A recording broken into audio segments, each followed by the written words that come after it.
Quite often, caring can be all-encompassing. The carers tend to just exist as carers, so they lose sight of finding their own purpose outside the caring role.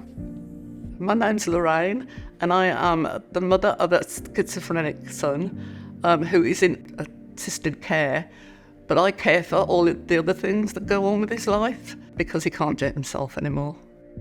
Over the years, it's been very traumatic.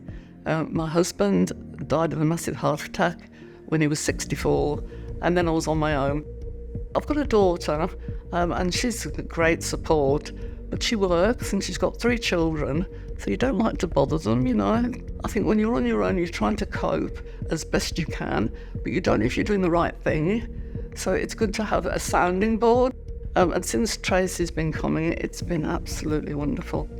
I visit my clients weekly and we work through goals to support them in their recovery. That could look like learning mindfulness techniques. There's a lot of clinical research that supports the benefits of mindfulness in mental health recovery. So just allows them to just remain a little bit detached from the stresses. The thing is, when you're looking after mentally ill, you don't want to ask for help because you don't want people coming and seeing them in that state. So you tend to push people away, and it affects you as the years go by.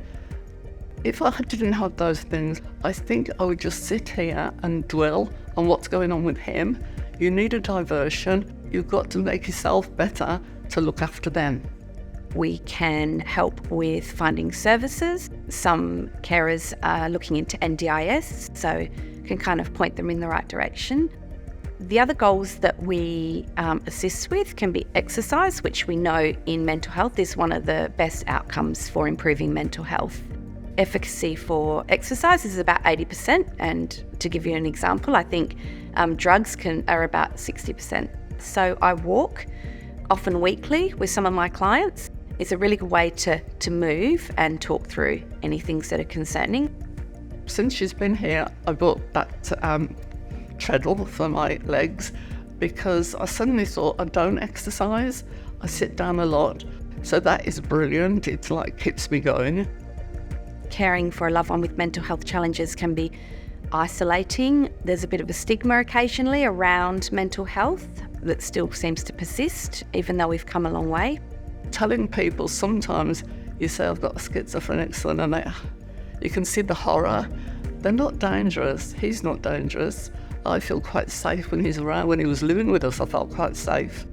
Our referral system can come via mental health clinics or community organisations, but we also accept self-referrals, so from word of mouth. From the first day she came, I felt comfortable with her. I am sleeping an awful lot better, now I've got Tracy. I'm a lot happier as well. My whole attitude now to life is much better having Tracy on board,